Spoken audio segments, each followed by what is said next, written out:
8, 7, 6, 5, 4, 3, 2, 1.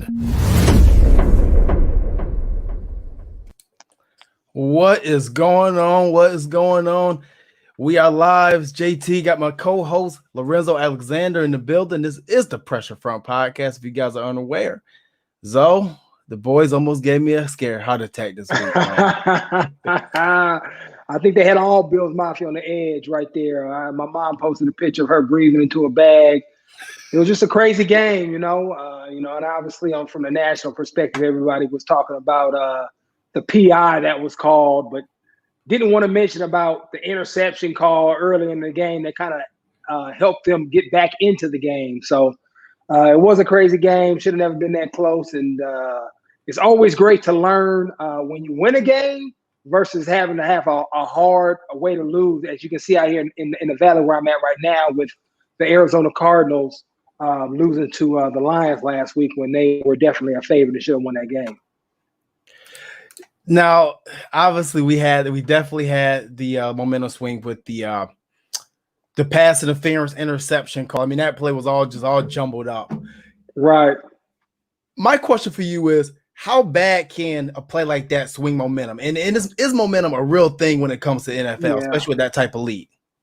It is a real thing. You can feel it, and I think it has more to do with well, it depends on your maturity, but I think it has more to do with the opponent getting confidence and getting into a rhythm versus you as a player saying, "Uh-oh, here we go again." They just get, some energy into them and just start playing better, maybe some more effort, maybe just connecting better. And once teams get into a rhythm, sometimes it's just hard to stop, especially once they, kind of get some consistency and start moving the ball and get things going. But it is a real thing because we've seen it for years. A big play happens, a big hit happens, and then maybe the next couple of plays are positive plays for that team that experienced that big play. Mature teams are able to then reestablish dominance and regain control of the game. And that was something that the Bills weren't able to do last week. It kind of steamrolled on them after that play, and the Rams were able to continue to run their offense and find ways to score touchdowns, and especially in that second half. You mentioned that last week that this Rams offense could get going. And once they start shifting and moving people around, there was a lot of those jet sweeps. You didn't know if they was actually running with Henderson up the middle. You know if they were handling Robert Woods. You know if they were handling Cooper Kupp. I mean, everything you said that they would encounter, they encounter. I thought they did a really good job on Aaron Donald for the most part of the game. Obviously, the fourth quarter, he kind of got loose a little bit. Right. Yeah. Aaron definitely came on towards the end of the game and kind of seized the moment. But overall, they did a great job, especially in the first half, just with the play calling, keeping them off balance. And then obviously, sliding protections to him and making sure that they did take care of him.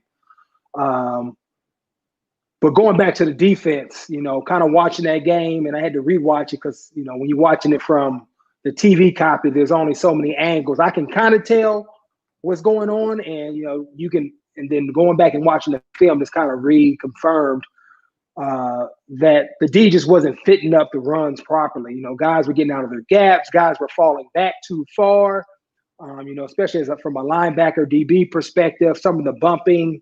And then you see, Robert Woods go really fast in motion. So all that is communication. We're going to bump it. And then you have a tight end. We call it relay, and that's when he goes back across the line of scrimmage, behind the line of scrimmage. And so as linebackers and DBs, you have to fall back to the next adjacent gap. So if you initially had the A gap on the right side and the tight end goes back to the left, you may have to fall back to the B gap. But as you're going back, the offensive line is actually coming to you. And so where some of the guys got in trouble is actually being impatient with their feet, too aggressive, and falling back, actually going past their gap. Or a lineman getting lateral, running sideways, getting out of his gap. And there was always an open gap for the running back to find. And they were able to gash us.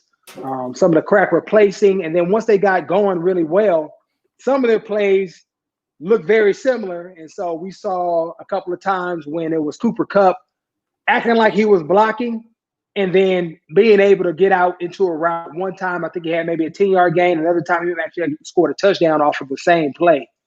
And when you're unable to stop the run, you put some guys in a predicament. Should I come up? Is it run? The last time they got 15 yards on this run play. When we come up, Cooper Kupp, touchdown. Oh, now what am I supposed to do? Where are my eyes supposed to be? And that's why it's so important that on first and second down, you really knock that run back, and you have to do it consistently. Because what Sean McVay did, even when they were down 25, he felt like they had enough time to still stay in their game plan and run the ball. And they got confidence, hit run plays, and did it over and over and over again. And we kind of got out of sorts, and that's how they were able to climb back into the game. As far as Sean McVay, I thought I was actually surprised that he stuck with his game plan. How important is this for an OC, and how frustrated can it be for a defense when the offense, they're going to keep going. They're going to stick to their guns. They're going to stick with their game plan, and it's working. As a defender, do you start guessing? You can, especially with the way they run their scheme with all the boots and relays. You think you see something. Oh, I got him this time. Oh, no, you don't. Especially with a guy like Sean McVay, where he has a lot of things off of same plays, kind of like an Andy Reid type of style, where they have all these plays that come off of the same look. It looks the same, but it's a different play. And so a lot of times when you play teams like that, when the key or the tip isn't like 90%, you really have to stay true to your keys, straight true to your assignment, the game plan as far as a defender, and then react once you see where the ball is declared and run and hustle to the ball and get the ball down.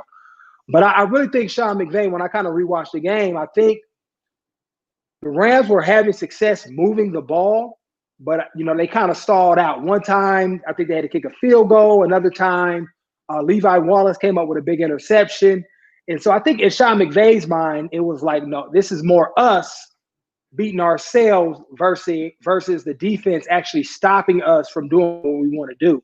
And so that's why I think he never really panicked, and this allowed them to stay in the flow of their game plan because it was working. It was just, all we got to do was just execute consistently down the field. And they were able to find it. Obviously, they got a couple of calls to help them too, but they consistently moved the ball down the field and was running some big plays, especially in the run game, that really hurt the defense, and no turnovers. And so when you get into a game like that, besides the Levi Wallace, you got to be able to get the ball out. You got to be able to stop them. You got to be able to get them to some longer down and distances. They had a lot of third and manageables that was really hard to overcome. Right. I was looking at Tremaine Edmonds that game, and obviously he hasn't practiced him for the better part of 2 weeks. As a linebacker, because we always hear with running backs getting in rhythm. We hear about with quarterbacks, receivers getting in rhythm. It's the same. Same thing. You got to get in rhythm as a linebacker too, correct? Yeah. I mean, obviously you want Tremaine out there. He wants to be out there, and he should be out there. And as a professional, and obviously at the highest level that you can be on, you have to find a way to make it work. And that sounds good on paper. That's the mentality you have to have. And I can tell you that's the mentality Tremaine has. Not going to make any excuses. He's not going to hide behind his shoulder. But if we're going to be real about the issue and look at it and have playing the game, and him not have had full go practice, not had any contact, so he really not quite sure how is it going to feel, you're a little tentative before you throw that thing out there. Just imagine stubbing your toe at the house or tweaking your ankle, anything that you've done, you kind of baby that thing. You just don't get back out there and go. This dude has a shoulder, and he's going against the best, some big 330-pound linemen. And so you can see a couple of times just not having the confidence that he normally has to come down and just really put his hands and shock a guard so that he can rip off. Being aggressive in some of the tackling because not quite sure how it's going to feel. And then when you do make contact really for the first time, it's really your first time being exposed to, ooh, this thing hurts still. It's a little bit of pain. And so mentally being able to force your body to not want to shy away from it because you know it's going to hurt. And so it's a really hard thing to do. And so he didn't play a game like we've seen Tremaine play. But I know that he's going to learn from that, learn how do you play hurt, learn how do you have to overcome and still play at a high level and put yourself in a position of where you can be the person and player that you want to be. And so it's hard, it's a struggle. And I know that's something that he is really focused on this past week as far as making sure that he's ready to go out there and continue to play while he's trying to rehab his shoulder in the process. But I think he'll definitely have a better experience in a game this week just because he's already went through, okay, it's kind of hurt. This made it hurt. Okay, let me try to be smart. Let me be more specific in my technique and not get kind of out of whack and maybe out of place where I get a little wider and don't have the same type of support. And so you'll see a better version of him this week, especially after missing a week, being rusty, still being injured and having to play. He just has to, it's a learning curve that everybody has to really go through. And I don't think this might be the first time where he's played injured in a game. You know, he's missed a game, but I don't think he's ever come back and still having to deal with something that who knows, lingers throughout the entire season. I believe you're correct on that. I think the only game that he missed or he played injured, he had the concussion for the Sunday night game versus the Patriots, or Monday. It may have been Monday night, but versus the Patriots. So and that's a good point. Like I said, I would never thought about that, of actually learning and actually understanding how to play hurt. But it's a big hurdle to get over. Because just think about anybody. You know, you heard anything, man. You don't want your kids messing with you, right? Hey, man, what you doing? Step back, man. Daddy back hurt right now. Okay, relax. Now you want me to go out here, extra man that knock back 330-pound dudes, tackle elite running backs, run around, throw my body around. It's a hard task, and yeah, guys get paid to do it, but it's definitely something that you have to have a learned experience, especially if you've never really dealt with it on this level or have dealt with it in recent years, which he hasn't. Well, I mean, that's a good point. Like I said, I would never thought about that. You said the daddy, don't jump on me. Yeah, you're definitely right. You're definitely right there. Hey, get away from my ankle, man. I hurt my ankle. Right. Don't jump on that bed near me. That's correct. Hey, but our guy Josh Allen, I mean, this kid is playing out of his mind right now. And like you've been saying the last 2 weeks, it's not a surprise. Today, he was actually named the AFC Offensive Player of the Month. And I mean, this is just a small stepping stone, I think, for what this season is going to be for him. Another extremely efficient game, 24-33, 311 yards, 4 touchdowns, 1 interception in his seventh fourth quarter comeback. What is it about Josh that when it gets down to these final moments, because for a young quarterback, he's done this countless times now, even in his games that he struggled. What is it about him, about that moment, that just brings this out of him? Yeah, I mean, he lives for it. He's very competitive, and he's not scared of making the mistakes. I think some guys get in that situation and maybe kind of second guess, like they know where to go. Oh, should I go? And then, okay, you throw an interception or your accuracy or whatever, you don't execute the way you want to. He thrives in these moments because he really doesn't care. He's going to go out there and compete and react based off of what he sees.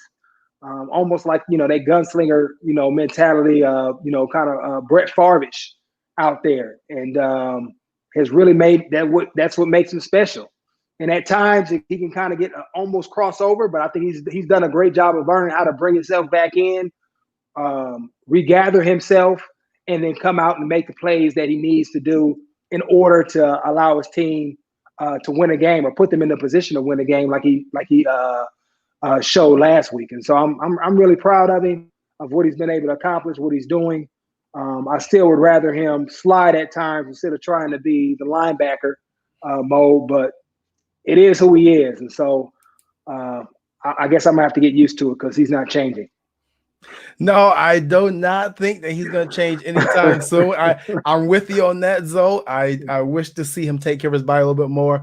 But, I mean, I think that's what adds to Josh Allen. That's what adds to the specialness of him. And like you said, you brought up Brett Favre. That's exactly the way Brett Favre played until the day he couldn't play anymore. So, I mean, this is what we can expect. But third week in a row, third different leading receiver. You said week 1 that it was going to be a pick your poison type of deal each week. Now, this week, they kind of took Stephon Diggs out of the game plan somewhat. Still four receptions, 49 yards, and a touchdown, which is not a bad day. But John Brown goes out early. You got this kid, Gabe Davis. He makes plays immediately. I mean, obviously you haven't been at the facilities this year in offseason because of COVID. But what are you hearing about this kid, Dave Davis? Because I mean, he's making waves immediately. Yeah. I mean, everybody loves him. Everybody loves the way he approaches the game and shows up. And I got a chance to kind of watch training camp, and so he was a guy that was like, man. So I'm texting guys, man, who was 13? Man, that dude is out here balling, because I didn't know him obviously because he wasn't there last year. But he really stood out on tape as far as what he was doing in training camp. And so I knew he was going to be somebody that was going to contribute. You know, without preseason, it was all about how much and how early and how would they fit him into an already loaded receiver group. But Josh is, you know, giving the ball to whoever's open. I'm gonna get it to you. I'm gonna find you. And once you know make some plays for him, he's going to continue to go back. And so it's been really cool to see this young man developing Gabe Davis, and just want to continue to see him grow and ball out. And, you know, Cole Beasley's a monster as well.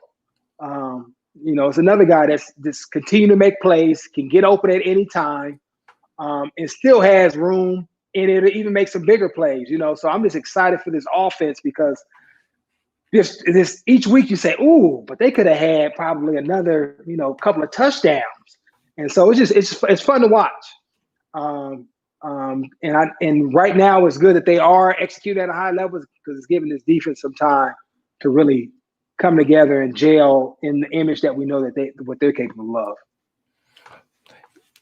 Can't say it any better. Can't say any better. I mean, it really is pick your poison. Like you said, we could have scored 40 points almost every single game here, which is very scary, because eventually this defense is going to get on the same track as well. And I think with the lack of preseason, I think once these guys get going.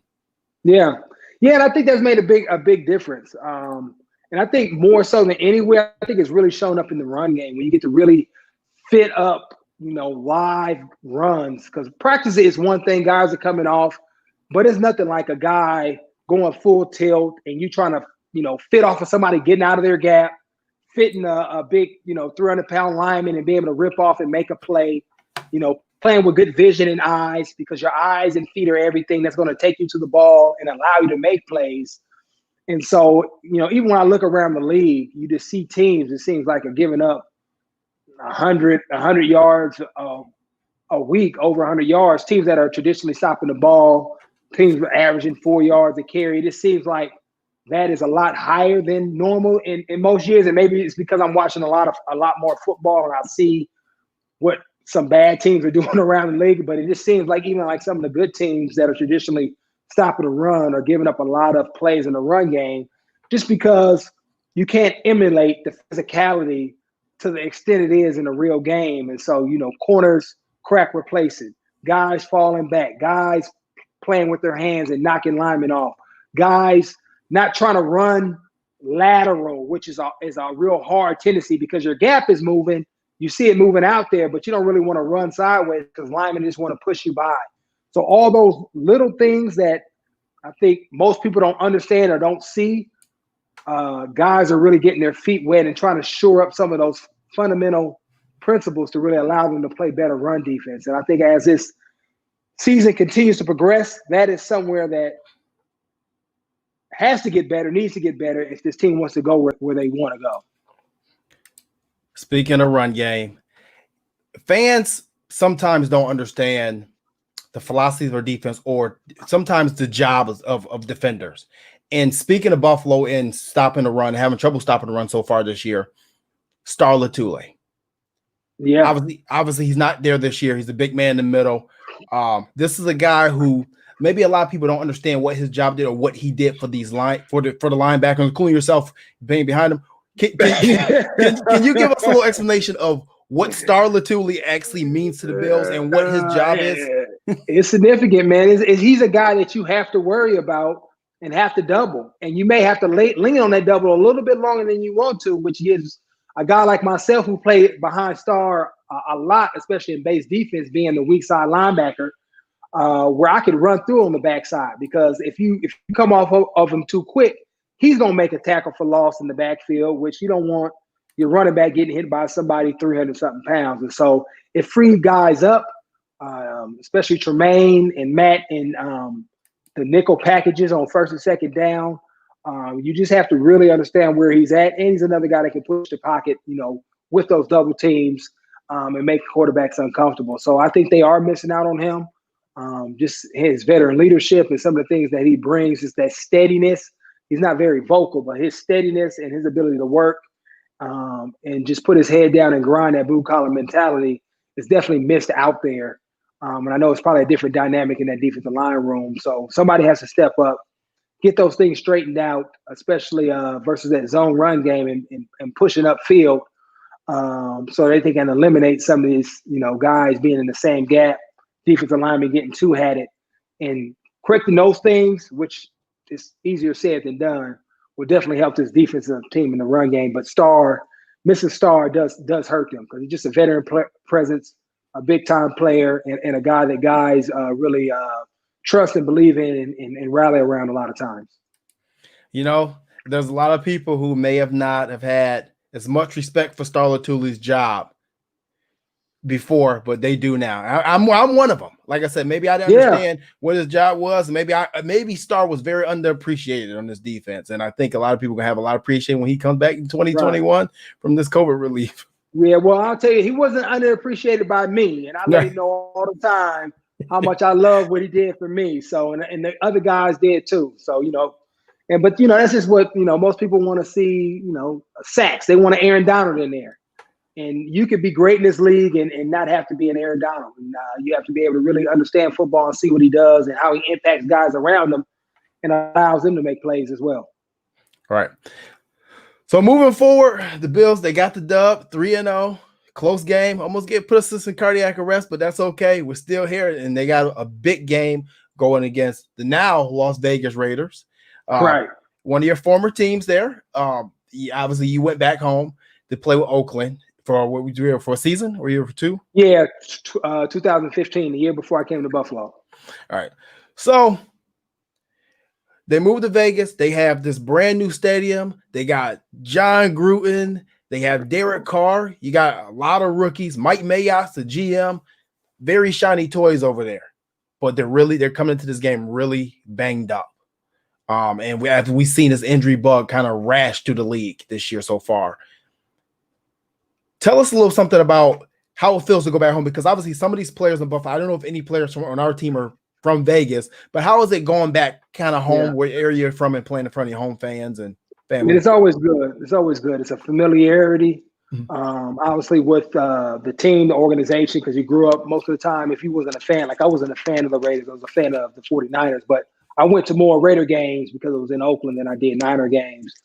And so it's a familiarity with the stadium, what it smells like, what you're going to expect, the black hole in the Raiders case, knowing how they get down and what that means. It feels, it's comforting because the air, every city has a certain smell, like, oh, yeah, I'm back home. Got your family watching. You just want to show out for your friends and family. And so every time I went home, and I'm trying to think if, I don't want to embellish, but I felt like I balled out, whether I was a special teamer. Remember having like 4 or 5 tackles on special teams and a sack one year. Went there in preseason and balled out. When I was with the Cardinals and played really well. When I was in Buffalo, went there and played really well. So every time I went out that way, I always felt like I played at a high level and played well. They have this brand new, beautiful stadium. I mean, this thing is massive. I mean, as they keep building these stadiums, these things are just getting out of hand now. The Death Star. You're right. How was it coming in for opposing play? Because obviously you guys went to Dallas for Thanksgiving last year. And I've heard from players and from coaches that you embellish those moments of going to a brand new stadium, especially these massive things that they're building now. Right. And it's almost not like a away game. It's like an attraction. How is it going to be going to a new stadium like this?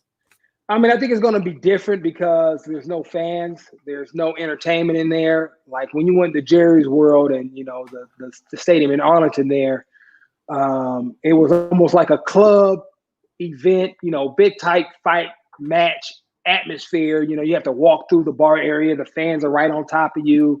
When they first opened, I think they've kind of walked it back a little bit, but they used to have go-go dancers up in the rafters dancing. They got the big jumbotron from the 40 to 40 or the 20 to 20, however big it is. It's just TVs everywhere. I mean, it's just just over the top type of environment. And fortunately, I had played there a couple of times or several times, being in the NFC East when I was with Washington. And so I wasn't as, kind of overwhelmed. But going into any new stadium, you go, oh, this is nice. This is locker room real nice. I wish we had this, especially those amenities. That's what the players really appreciate, the locker room, because Oakland's old locker room, the worst in the league. I mean, you could barely get probably 30 people in there. And we travel with, 53 plus coaches and staff, trainers. Used to have like this fried food smell, sometimes sewage coming out. And so everybody's happy that nobody has to play in the Coliseum in Oakland anymore. And so just that alone, guys are going to be ecstatic to be able to go into that locker room and have comfort, some amenities to get ready for the game. But I know it's going to be over the top. Anytime you can build things in states, like a Texas, like a Nevada, like a Florida, where you can really, your $1 billion or however much it costs goes a long way, unlike maybe like a California or New York. You can just do so much more to make it feel like this is like an event, especially in Vegas. You can do all these cool little things to make the experience even that much better for the fans and the players. It's kind of cool when you can walk out through the fans and kind of hear them. I wish it was fans. I really do. I think everybody wish it was fans. And I mean, it's unfortunate that Las Vegas had to open this new stadium without fans, and actually the Rams as well. It sucks, but hopefully by the end of this season we'll have some fans there. Derek Carr, John Gruden. Now this is a dynamic duo, I call it. They've turned this Raider offense around. We know Gruden is considered an offensive guru. We know Derek Carr. I think he's a top 10 quarterback in this NFL. I think he's very undervalued, underappreciated as a quarterback. Yeah. But you've played with Buffalo alone. You've played against Derek Carr twice. Yeah. Do you remember how you had to prepare for a Derek Carr? And did you ever go against a John Gruden coached offense? Did I ever go against John? Raiders? I don't know. I played so many games, maybe, but he might have left. I can't remember where he was at. I don't know, but I played with Derek and against Derek, and I think Derek has been very dynamic, and I think he was on a trajectory. I think, especially early in his career, when I was there in 15, and then next year in 16, he was having like an MVP caliber career, and then except for the injury. And I just don't know if he's ever gotten back there, even though I have a ton of respect for as far as who he is and how he operates. And I think some of the relationship issues they had early on between him and Gruden maybe took away from some of that confidence that he had. But the dude can do whatever you ask him. He's tough, great leader, throws the ball around. I think as of late, he has maybe been more cautious with the ball for whatever reason, as far as checking it down and not taking maybe some of the same chances. But he's another guy where he can easily go off and have 300 plus yards on you, especially when you think about some of the guys that he has. I'm not quite sure who all is going to be healthy enough for this game, but obviously Josh Jacobs does a great job in the running game. They got Renfro, this young kid that's been doing well, Henry Ruggs, Waller. They have a lot of guys that they've tried to replace. And let's not forget that at one time they did have Crabtree and Amari Cooper that they moved away from as well, where then he had to develop some other guys, some new talent around him. And so now that they have some of these guys on the outside that can play, they've definitely been able to do well. The key to this game is and like what we saw in the Patriots game, is taking the ball away. I think they had 3 turnovers. And that's how the Patriots were able to beat them. And so that's going to be key because, like you said, this offense can move the ball. They run it really well. They have similar concepts to what the Rams had as far as being an outside zone team. After watching how the Rams attack them, especially in the run game, they're probably going to have some of those wrinkles too. Maybe some of the jet motions, definitely the relays. It's going to look different, obviously, because it's not coached the same, but still going to attack maybe some of the same players and put them in the same situation to see, did you learn from last week or can we expose you too? And so you're going to see that definitely in the first 15 as the Raiders come out and try to attack this defense and then try to take some shots down the field and see if they can get behind our secondary. I mean, speaking of Derek Carr, I mean, he's completing 74% of his passes this year. He has 6 touchdowns. Now, he's lost 4 fumbles as well. Josh has lost 3 fumbles. But his quarterback rating is right up there. And like you said, some of these defenses are getting in shape. So you're seeing points and yards go up across the board, across the NFL at this point in time. But he's playing some of the best ball I think I've seen him play in the last 2 years since John got there. Now, obviously, this week, they are going to be banged up. I mean, Henry Ruggs, the rookie receiver, is doubtful. Brian Edwards has been ruled out, the other rookie receiver. Zay Jones. This is a chance for Zay Jones to rise to the occasion. Now, we know Zay has a lot of talent because Zay played here in Buffalo. And going against your former team, they traded you away, a little extra added motivation there. Yeah, always. I mean, it's always fun. I mean, obviously, the locker room in itself, there was no animosity, right? You know, everybody loves Zay. Zay fit very well in that locker room, and so guys are going to be hugging it out and talking and catching up. But I know he wants to prove a point to up top. You know, you drafted me, and then I get traded away. So the animosity is going to be directed at them. So it definitely is always fun to see a guy come back and try to show out. But, you know, hopefully the guys, you know, whether it's Levi or Trey or whoever's lined up over him, is able to minimize him. Because if he goes off, that's just another guy you have to worry about, you know, as far as trying to stop in this game. But it's definitely going to be fun to see Zay try to get his in this game. Yeah, I always loved Zay Jones. I actually had a chance to meet him last year at the Mike High softball game. I mean, very, very humble kid, very nice person, very just absolutely nice. Very nice individual. Yeah. Great, humble dude. Yep. Dad played, so he understands what the league is all about. Brother was in the league too. Yep. And so they just have a great family, great pedigree, and always a humble dude, respectful, showed up to everybody's event like you made him at a charity event. Yep. Got a great head on the shoulder. You know, sometimes you just need a change of space. And so I've been happy for him. Obviously, he's found a home here. He's been here for a year and a half now? Year and a half now, yeah. A couple years, yeah. So it's good that it's working out and that hopefully he's found a home for a while. Darren Waller. You already mentioned him once. We got to talk about him. He's right now a top 3, top 4 tight end in the entirety of the NFL. Now, last week we saw New England kind of bracketing with McCourty over the top, put linebacker underneath him. And obviously it was a little bit easier when you don't have Henry Ruggs, when you don't have Brian Edwards, when you're kind of banged up on the offensive side of the ball. Right. The Bills have a similar makeup in the secondary as New England, if not better. They can do the same things with their safeties. What do you have to do to slow down Darren Waller here? I think one of the biggest things is obviously being physical with a guy like that off the line. You know, when you're in zone, defenses understanding where he's lined up and try to get hands on him, try to get him off of his timing and rhythm that he's accustomed to. You know, and like you said, bracket him if you can in certain areas, especially on downs that you know that they like to go through him. So whether that's, you know, 3rd, 7 to 6, he may be the number 1 target. Down in the red zone, he may be the number 1 target. And so you scheme in order to take him away and make Derek go to his 2nd or 3rd option. And maybe that gives you time for your D-line to hit home.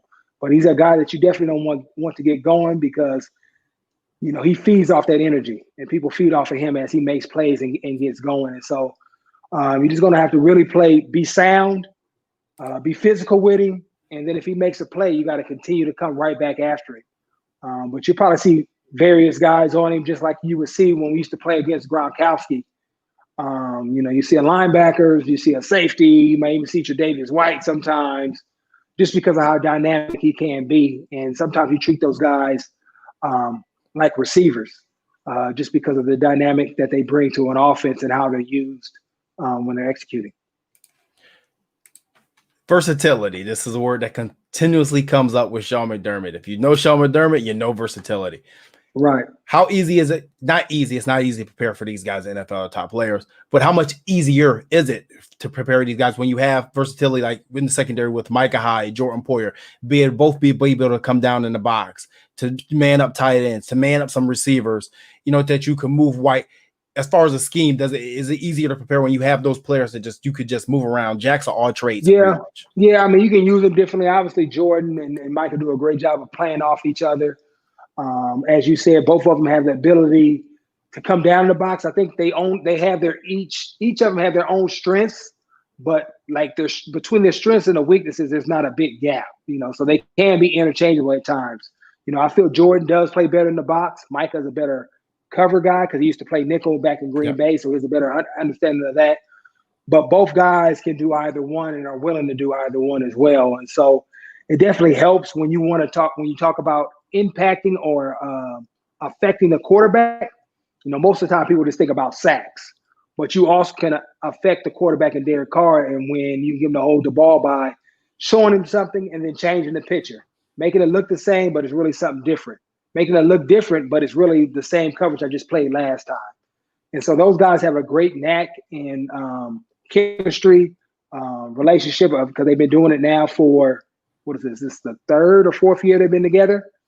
And with that camaraderie, it allows them to give some looks that you may not see any other time because they just don't have that type of confidence in each other or work ethic as far as getting together all week. Hey, when we call this play and they come out in this look, let's show this. And they have a great relationship where they talk about this stuff. 3-by-1, let's show you down and me back. Let's give a cover 2 look, but we're really playing cover 3. They go through those things methodically together. And because they're on one accord, they're able to give a lot of different looks to guys and slows quarterbacks down. Getting Josh Norman back this week too. I believe he's making his debut. So you're just adding to already extremely good secondary, in my opinion. There, Josh Jacobs. This is one of the bright spots in the NFL. Go ahead. What do we do to slow this kid down? Because he's been balling since day one. Yeah, this is the crux of the game right here in my mind, especially the way teams have run the ball against us. And I mentioned it earlier, they're going to attack us there. At least that's what I would do. I would make you stop my run game consistently, and most offensive coordinators aren't patient enough. But I'm a run, mix a little boot in there, and so until you stop it, until you put me into a 3rd and 5 or 6 where I have to pass the ball. And obviously you can't run every single play, but I'm going to run at a high clip and test every person out that I saw make a mistake last week as far as not being where they needed to be before I, kind of get away from it. And so, again, I think you're going to see, at least I would expect you see a lot of running plays in that first 15, just testing some different concepts out to see if the Buffalo defense has shored up their run defense and can handle some of the things that they saw last week where they struggled.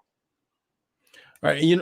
Another thing about Josh Jacobs is, he can receive out the backfield just as much as he can run out the backfield. A lot of times you get backs and they're not complete backs. Josh Jacobs is your definition of a complete back. And if you look at the stat on the screen from last year, he missed the most forced tackles as a rookie in 2019. So he's very hard to bring down. Right. Yeah. He runs hard. And that's what I'm saying. You got to make sure guys are in the gaps or where they need to be at. And so that he's not just hitting downhill and getting on the second level and running over safeties and, linebackers have to tackle him, from the side because he's going to run through those type of tackles. You have to make him get lateral and not extend one cut downhill. You have to make him, let me check this gap. Okay, I'm going to bounce to the outside. He's a type of guy that wants to get north and south. And those type of guys, you have to be gap sound and make them feel like they have to beat you to the edges. And then you have time to populate the ball and what we call sharks running to the ball inside out and gang tackling him and making sure that they're trying to strip at the ball because we have to create more turnovers, opportunities. Even if you don't get a fumble or a forced fumble, you at least now put it into that running back's mind that, okay, well, I put the ball on the ground. These guys are hunting it up. I got to make sure I double in trouble versus trying to run for extra yards. And those are all the little things that allow you to win a game over the 4 quarters versus, just winning it on one play. It's going to be a test. It's definitely going to be a test. You got John Gruden, another experienced play caller who may just stick to his guns in his game plan, no matter what the score is. So they have to stay ready for 4 quarters this week again. So Zoe, I think it's about that time. Going to start wrapping it up. So need your 3 keys to the game. Yeah, I mean, it's fairly simple to me this week. We got to stop the run game. I mean, Josh Jacobs is a monster, and we have to stop the run game. We have to win on first and second down.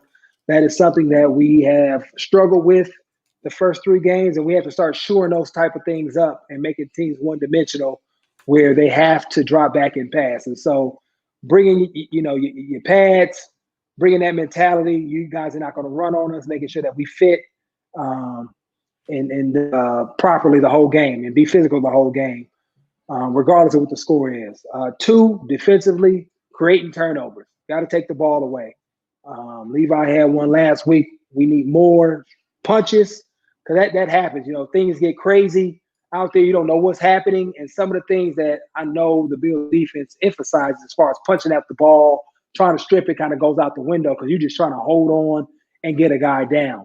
And so by stopping the run, it leads to being able to strip at the ball and create some more turnover opportunities. And so we need to get a couple of balls on the ground, whether it's a strip sack, somebody stripping Josh Jacobs or one of the receivers coming in, secondary.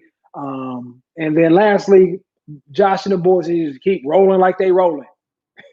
Just keep being consistent and not really relying on what they have done, but continue to figure out how they can close that gap on perfection and put up 40 points and keeping their foot on the gas for all games. And so I think that's going to be the biggest thing. But, if I had to pick somebody out, I really like Crosby for the Raiders, really good young kid that had a great season last year. And so I'm going to be watching how they attack him and making sure that they can kind of control him. But at the end of the day, they stop the run, win that turnover battle, and then Josh and them continue to execute at a high level and scoring in the red zone.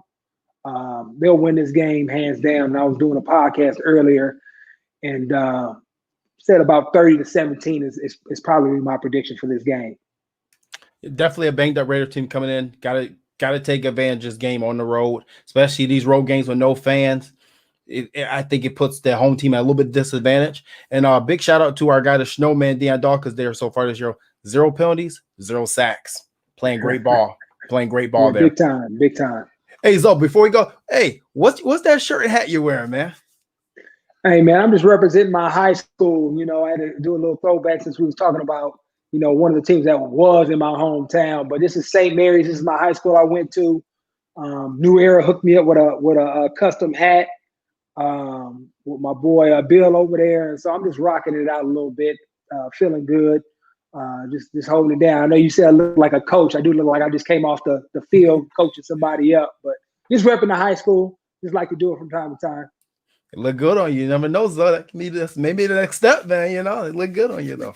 Yeah. High school, like I said, I was just coaching flag football, man. I love it. I'm out there with 5 and 6 year olds, coaching them up hard, making sure they attacking the hip, good fundamentals, hustling. All the little things to build great athletes and young men. So I have fun with it. It really doesn't matter what level it's at. I really enjoy just being out there around ball and just helping young people grow. Hey, Zo, as always, thank you for the best insight. Next week, I think we're going to be on next Wednesday, everybody. So if you're tuning in, next Wednesday we'll be on at 9:30, and I think the Chiefs will be on 9:30 too Wednesday, but we'll keep you informed of that. Make sure you guys are checking us out on Spotify. You can look up the Pressure Front Podcast on Spotify, Apple, Google Podcasts, Apple Podcasts, iTunes, wherever you listen to podcasts. We are audio now, so if you're at work, riding the car, working out at the gym, please be safe, but you can tune in and listen to everything Zo has to say. Guys, big game this week. Bill's trying to go 4-0 for the first time, I think, since 2011 or 2008. Let's get to it, Buffalo. As always, thanks for watching. I'm your host, JT, my co-host, Zo. Thanks as always. Catch you guys later. Later.